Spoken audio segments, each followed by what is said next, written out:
찬송 부르겠습니다. 25장입니다. 찬송가 25장입니다.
부르겠습니다.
할렐루야. 27장 부르겠습니다.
모천사설이 아파요 널 찬송 드리네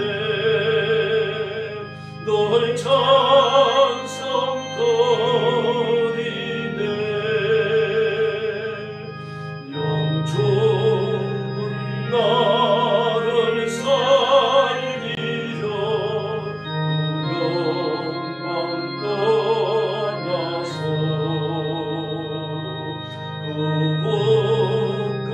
부끄러운 십자가 날 위해 지셨네 날 위해 지셨네 나 이제 생각 있어도 주님의 은혜요 저 사망 권세 이기니 큰 기쁨 넘치네 큰 기쁨 넘치네 주님이 보좌 있는데 찬양곡이로라 그 영광 몸소 배울 때 내 기쁨 넘치리 내 기쁨 넘치리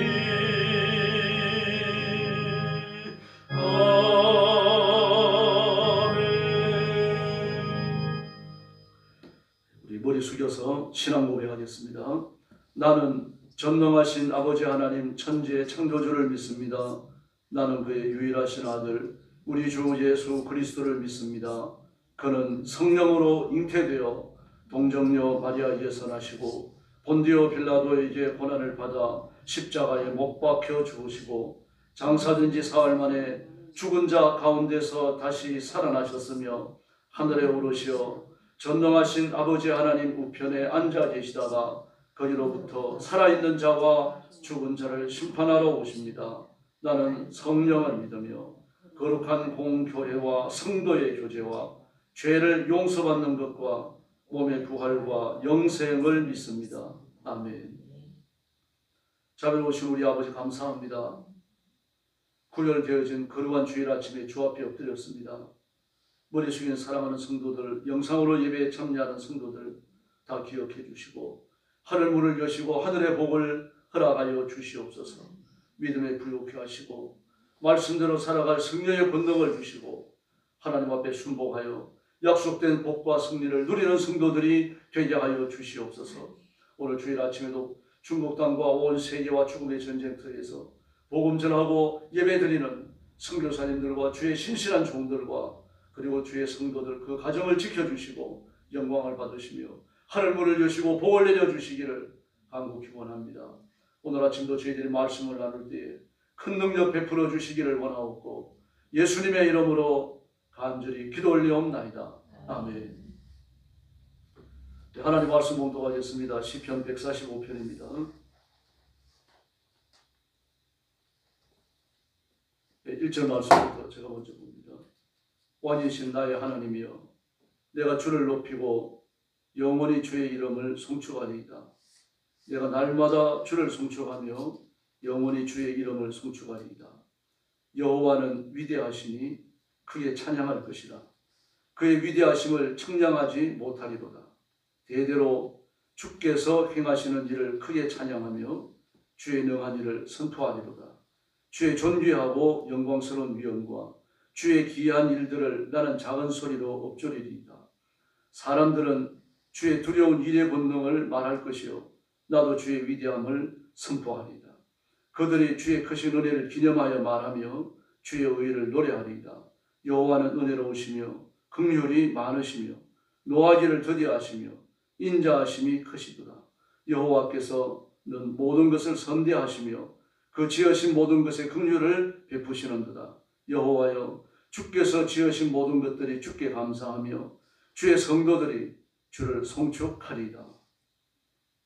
그들이 주의 나라의 영광을 말하며 주의 업적을 일러서 주의 업적과 주의 나라의 위엄 있는 영광을 인생들에게 알게 하리이다. 주의 나라는 영원한 나라이니 주의 통치는 대대에 이르리이다. 여호와께서는 모든 넘어가는 자들을 붙드시며 비굴한 자들을 일으키시는도다. 모든 사람의 눈이 주를 앙망하오니 주는 때를 따라 그들에게 먹을 것을 주시며 손을 펴사 모든 생물의 소원을 만족하게 하시나이다. 여호와께서는 그 모든 행위에 의로우시며 그 모든 일에 의로우시도다. 여호와께서는 자기에게 간구하는 모든 자 곧 진실하게 간구하는 모든 자에게 가까이 하시는도다. 그는 자기를 경외하는 자들의 소원을 이루시며 또 그들의 부르짖음을 들으사 구원하시리로다. 여호와께서 자기를 사랑하는 자들을 다 보호하시고 악인들은 다 멸하시리로다.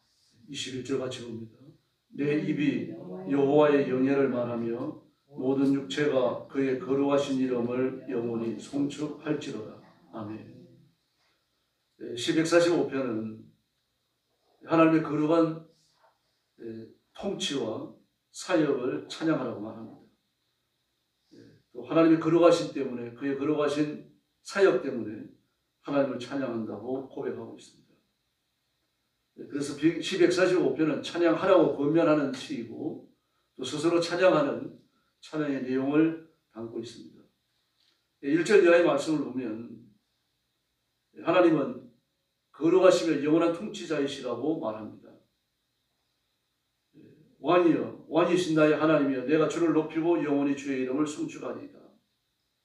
왕이시기 때문에요. 왕은 통치자죠. 다스리는 사람입니다.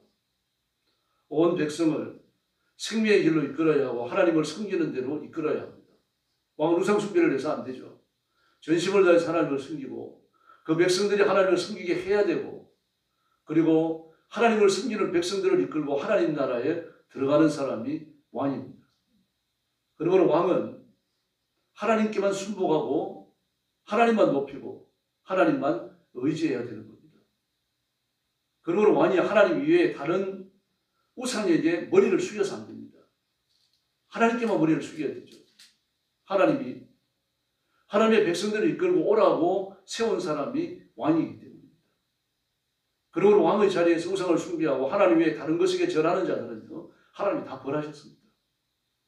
전쟁을 통해서 기근과 과문과 이 땅의 심판을 통해서 하나님께서 멸하셨습니다.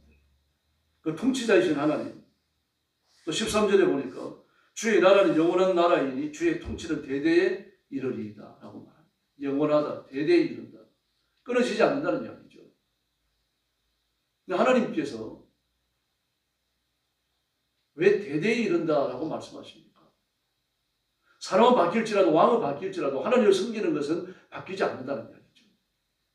그 대대라는 말을 쓰는 겁니다.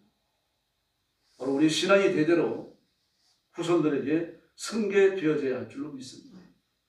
그 하나님은 세상 모든 것을 다 지으셨습니다.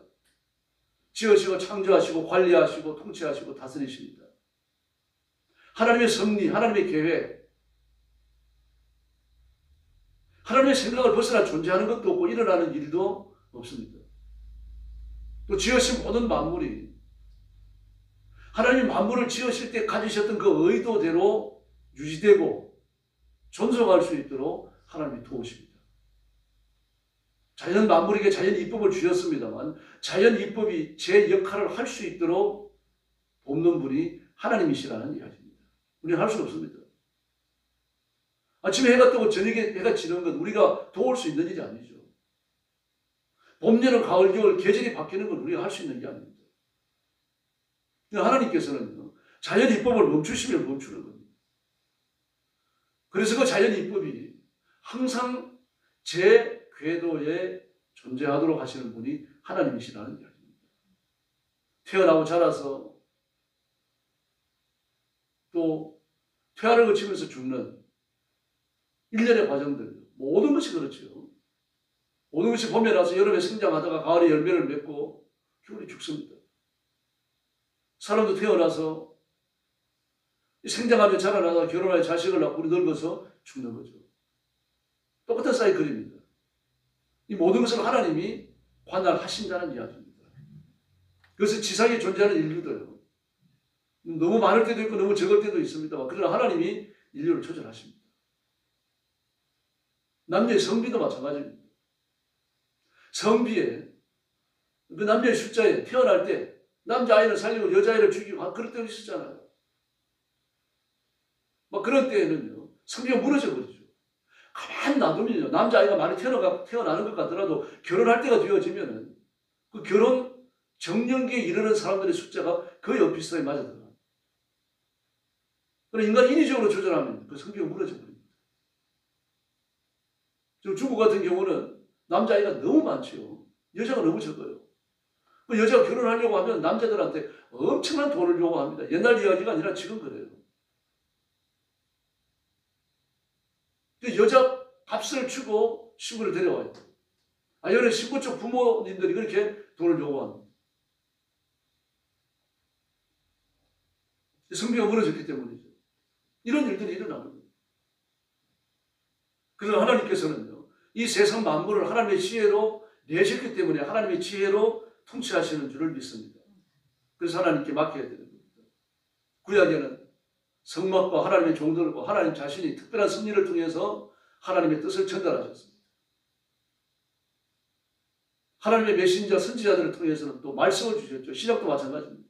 예수님을 보내셨고 지속적으로 사도들을 보내시고 그리고 또 성령님을 보내셔서 지속적으로 우리들과 교통해 오셨고 남기신 말씀을 통해서 지금도 하나님께서는 하나님의 자녀들을 빛으로 인도하시는 줄로 믿습니다.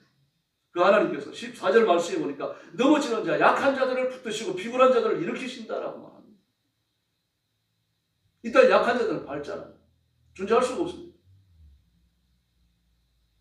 문화가 발전할수록 약한 자들이 그래서 사회에 좀 이렇게 도움을 입을 수 있습니다. 그러나 문화가 발전하지 않은 곳에서는요.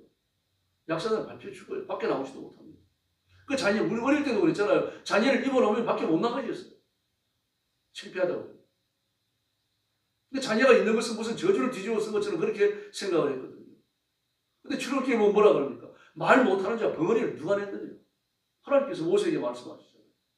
하나님의 의도 없이, 하나님의 생각 없이, 하나님의 통치 없이 태어나는 장애인은 없는 겁니다.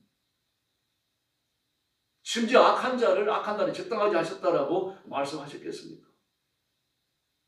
잠언서에서.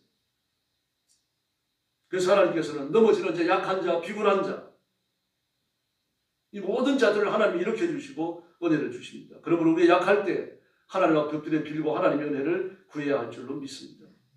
또 하나님께서는요, 때를 따라 돕는 은혜를 베푸십니다. 15절 말씀에 나오잖아요. 모든 사람의 눈이 주를 앙망하오니 주는 때를 따라 그들에게 먹을 것을 달라고 말합니다. 때를 따라서. 우리 기도할 때 이 말 많이 쓰죠. 때를 따라 돕는 은혜를 주시옵소서. 은혜가 필요할 때 은혜를 주시라는 이야기죠. 왜 그렇습니까? 우리가 멍청하기 때문입니다. 하나님의 은혜를 구해야 할 때를 잘 몰라요. 태풍이 한번 입술로 지나가고 나면은 얼마나 요란합니까? 무너지고 부서지고 깨지고 난리법석을 되는 거죠. 그럼 태풍이 오기 전에 단단히 단도리를 해놓으면 태풍을 이겨낼 수 있는 거죠.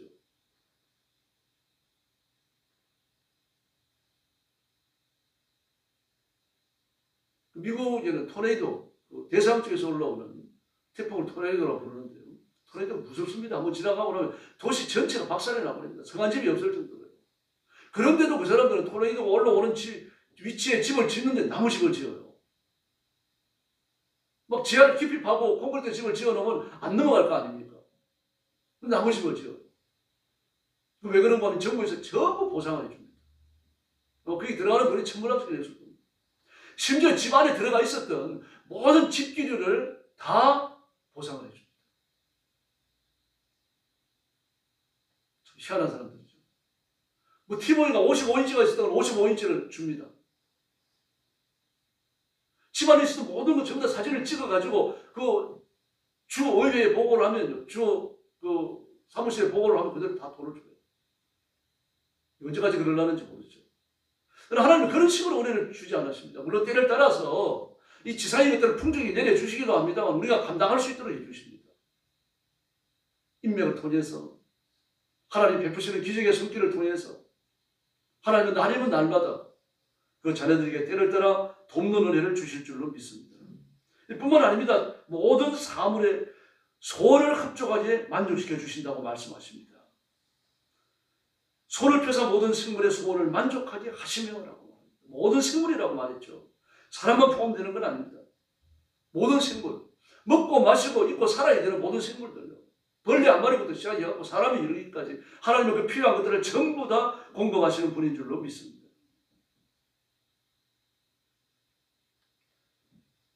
하나님이 이렇게 기적을 베푸시는 방법은 자연을 통해서 이루어 주십니다. 또 초자연적인 방법을 통해서 이루어 주시죠. 대자연은 놀라운 치유력을 가지고 있습니다. 이 온 세상이 지금 화석 연료를 태워가지고 탄소가 대중에 퍼져갖고 난리가 아니잖아요. 온난화 현상 때문에요. 올겨울처럼 말이죠. 추위가 막 열흘간이나 가고 그렇게 한겨울인데도 영상 10도를 오르내리는 이런 따뜻한 날씨가 또 한여름을 가고 날씨가 얼마나 변덕스러웠어요. 이 전부 다 온난화 현상이거든요. 그런데 이 온난화 현상이 치유되는데 오래 걸리지 않는다고 말합니다. 전 세계인들이 화석연료 사용하는 것을 전부 중단해버리면요. 3년이면 원래대로 돌아간다고 말해요. 우리 대자연의 보건 능력이 매우 놀라운 거죠. 그러니까. 그러나 하나님께서는 대자연의 치유력만을 통해서 역사하시는 건 아니죠. 초자연적인 방법으로 역사하십니다. 우리의 더러운 죄들을 벗고 영생을 얻도록 우리 죄를 용서해 주시잖아요. 그 일을 위해서 예수님을 십자가에 내어주셨죠.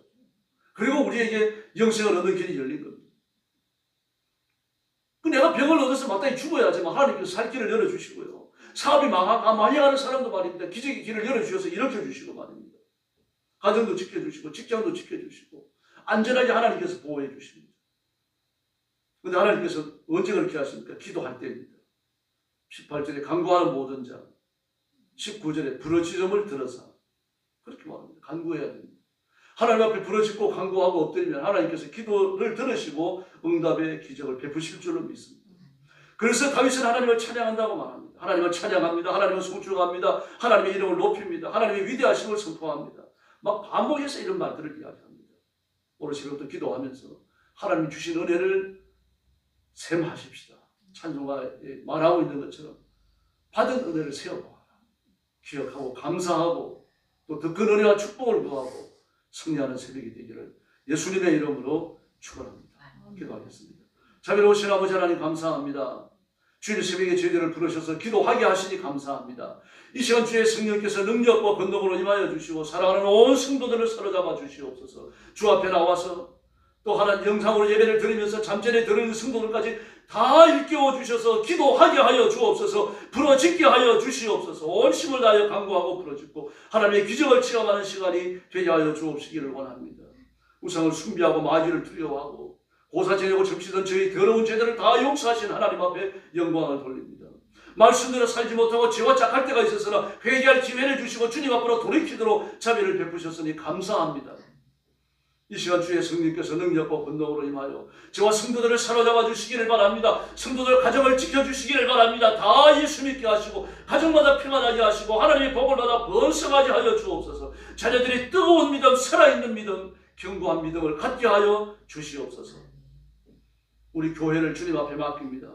예수님 오시는 그날까지 복음 전하는 교회가 되게 하여 주시고 예수님 다시 오시는 그날까지 교회와 말씀의 성기를 지켜내는 깨어있는 교회가 되게 하여 주시옵소서.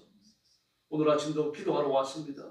주의 성령께서 기도의 영으로 임하여 주시고 기도의 권능을 베풀어 주시기를 원하오며 예수님의 이름으로 간절히 기도 올려옵나이다. 아멘. 주기도 드리겠습니다. 하늘에 계신 우리 아버지, 아버지의 이름을 거룩하게 하시며 아버지의 나라가 오게 하시며 아버지의 뜻이 하늘에서와 같이 땅에서도 이루어지게 하소서. 오늘 우리에게 일용할 양식을 주시고 우리가 우리에게 잘못한 사람을 용서하여 준 것 같이 우리 죄를 용서하여 주시고 우리를 시험에 빠지지 않게 하시고 악에서 구하소서. 나라와 권능과 영광이 영원히 아버지의 것입니다. 아멘. 합심 기도하겠습니다. 자비하신 아버지 하나님 감사합니다. 오늘 아침도 주의 인도하심을 받고 주 앞에 나왔습니다.